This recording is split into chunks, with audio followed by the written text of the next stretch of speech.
So I just saw Dune Part 2 twice, and my god, I got a lot of thoughts about it. First time once in the Dune Part 1 was a really great precedent and prelude to Dune Part 2, especially because it helped establish the world, getting to know the characters better, who they are, and also what the deal with the spice was, etc. This film is legendary on every level, from the visuals, the performances, Hans Zimmer's legendary score, and lastly the well choreographed cinematography that captures the gorgeous landscape of the location of planets, as the movie gladly shows us. Compared to Doom Part 1, it is extremely action packed. When you get treated to one great big action sequence, it only goes uphill from there.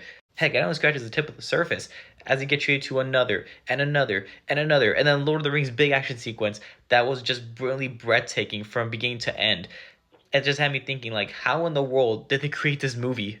And this had me thinking, is this really the biggest, best sci-fi movie of the 21st century that anybody's ever done?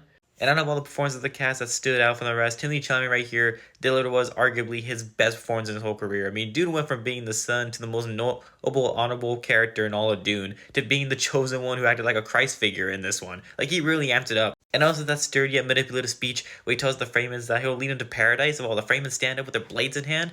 Ooh, that was peak. That was just perfection right there. And then we get to Austin Bowes' portrayal of Fey Raw. My god, was he a well-written villain. It also made me forget that he was even Elvis Presley, with his voice changing into Stellan Skarsgård, like a miniature version of Skarsgård. And I swear, whenever this guy shows up on screen, he steals every scene that he's in, and that is how you write an amazing villain. But in all honesty, I give Dune Part 2 a 10 out of 10 rating, and honestly, this is the pinnacle how you do sequels justice, or how you do a proper sequel after a great first installment. Not to mention 2024 starting off in a huge bang with this movie, and I don't see any other movie coming in 2024 topping this masterpiece whatsoever. To get the best cinematic experience of Dune Part 2, watch it in the nearest theater that has the biggest screen possible, either IMAX or RPX, or watch it with the best sound quality and fully immerse yourself in the world of Dune, especially when the sandworms come out. It feels like you're experiencing an earthquake. Not to mention Denis Villeneuve is one of the best directors next to Christopher Nolan, has not missed a single beat making movies since Prisoners.